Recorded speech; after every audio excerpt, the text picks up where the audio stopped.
Hello everyone and welcome back. I'm Duke Silver. Today we're going to be playing Trophy Hunter, and this is going to be on the beta. So several Slay and Mage changes, most notably just like some tweaks to make Slay and Mages a little bit better, and also some other balance changes as well. If we come across them, I will try to note them. So yeah, we get. I like Trophy Hunter as an early game hero just because it gets 3 attacks. It's very easy to survive with 3 attacks early. If you just put any amount of hero attack, like just throw a couple of hero attack spells onto Trophy Hunter, and then you're pretty unlikely to lose too much HP in the early game, which I think is very valuable. I think people have gotten very good at building tempo boards, and that's something you really need to consider now.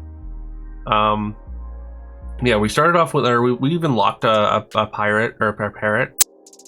So when it slays, of course, it's going to give 2 things in our give 1 thing in our hand +2/+1. And that's going to get repeated. So Trophy Hunter says every fight 2 slays are repeated 1 time.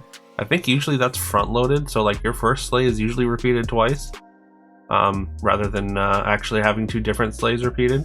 I'm not sure if that's intentional or not, because the wording makes it seem like multiple slays would you'd have to like activate it multiple times to or twice at least to get the full effect, but that doesn't seem to be the case anyways in practice. I did roll aggressively there, hoping to find a fox, just because like I've been trying to kind of force slay, trying to do the fun thing with the new patch. And speaking of, we are going to take an agent of the moon, and also we do find a fox, of course. We're going to leave the fox in the hand, just because like it's really unlikely to slay. But if we can get this parrot slay, which we do, then that's going to give it a decent amount of stats, bringing it up to 10 power. On 3.2, there's like a 50-50 chance we can slay with 10 power, I think. And rather than just roll down and try and find pairs, we're just going to jam this Future Vision. We can also buy this Slay Amulet, which is going to help us scale a little bit, hopefully.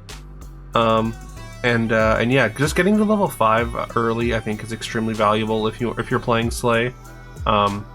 Like, I mean, all the stuff you want to, I mean, or I guess I shouldn't say all, but there's several components on 5 that you want, and just in general, I guess level 5 is pretty potent right now, like with Star Child or Haymaker. But yeah, if you want to get Collect Norris as early as possible if you're looking to be in Slay, I think. Or I guess Hermes is also a really good level 5 character that you can get on Slay. And there's also Sea Witch on level 5. Okay, so there is quite a bit on level 5 that you want when you're slaying. Even Gretel has the Slay ability, so that's something to consider. We did take a roll, hoping to find a Sea Witch mostly. But yeah, getting gifted that Kleck at our initial shop is really nice. It looks like it's almost kind of unlikely to slay, because we know that the owl is definitely going to get bigger over there, and if they increase the stats on the Snow White or the egg, then we might not be able to get the slay either on either of those. So a little bit risky playing Kleck up front, but we're gonna go for it here. We also took a Dandelion just as a hedge in case we find Star Child, and of course their big owl attacks first and directly into our Kleck. We get 1 in aided there, a little bit unfortunate. So we have to try again next turn. That's what we get for getting Kleck ahead of schedule, I guess. Yeah, we're gonna pick up a Duelist and a Watson here, and we're just gonna start scaling some hero attack. Just putting summons in front of Watson is a really good way to get your hero attack going, and just kind of gives us another avenue to go down if we end up needing to. And yeah, we experience a little bit of desync there. So we very clearly got the tie, and Kleck did slay, but the counter's still at 3, so, and we're down to 22 HP. So yeah, a little bit of back end desync there. This is an issue that was happening a fair amount before, but as far as I knew the servers were supposedly fixed, and this wasn't supposed to happen anymore. But yeah, I guess maybe it's exclusive to the beta. I'm hoping it's exclusive to the beta. But yeah, that's going to happen, I think, a couple times in this game. It doesn't happen too often, I don't think. I've been playing on the beta for the past couple days and haven't experienced it a ton. We did pick up a a Brave Little Tailor, a BLT, and we're gonna throw the Slay Amulet there, because if we can just get a little bit of stats, if we can get that initial Slay, then it's gonna be able to slay by itself. And having the BLT as like a guaranteed Slayer, I think is really valuable if you want to get that initial Slay anyways. And we finally do get our Collect Slay, and because it gets repeated 2 times, we get the treasure immediately, so phenomenal on Trophy Hunter, honestly. And we're gonna take Symbol of Unity. I mean, we're gonna drop down to 5 this turn. We did take an Archdemon as well, which we're basically gonna hope to scale, or just summon a bunch of demons in front of Watson and kind of scale that way. And yeah, the symbol is just it seemed like a really good pickup, because we're gonna drop down to 5. We had the Archdemon in the shop, so if we can just find a high demon, then yeah, we can basically get a pretty decent little power spike to our board. Just a good plus 14. But we do have to find it. We don't really want to roll. We want to see at least one more level 6 shop. We've rolled twice now. So we are just going to hedge our bets with the Tyrannical Nero here, just in case we get the big dog shop. We do get double fireballed. That's one of the changes in the new or on the new patch. Is Fireball no longer has heavy, so they have the double caster. They can cast it twice. And yeah, definitely it was good, but definitely not oppressive. So that's kind of that was kind of my assumption with the combat spells. Like I think again they're good, but not insane. I think being able to double cast them is just makes double caster a nice little tempo treasure now. Okay, so we do find we did new U our collect, just because like it seemed like we're not going to be able to be purely slay. We're not going to be able to scale collect fast enough to have that be a carry for us. So turning it into a golden 6 with some extra stats, a cat cabinet specifically, seemed like a no-brainer. And we get to put it in front of the Watson. So that's going to be multiple summons in front of the Watson. That's going to scale our hero attack even more. So that is very good.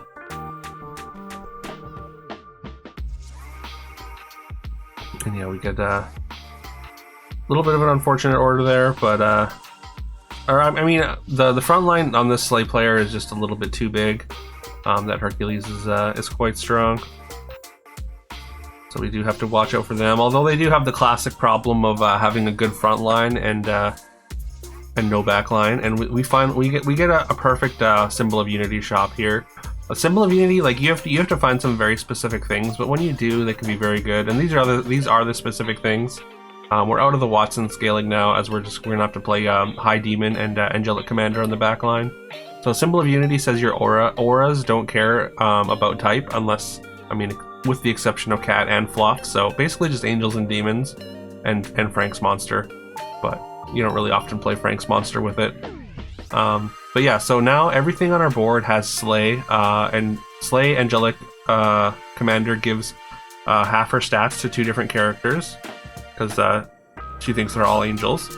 And of course, the plus 14 from the High Demon works really well with her summons, and also is going to help us get those Slays. And we took a Narcissus, which we're going to be able to triple here, and we see all 3 treasures that we really wanted.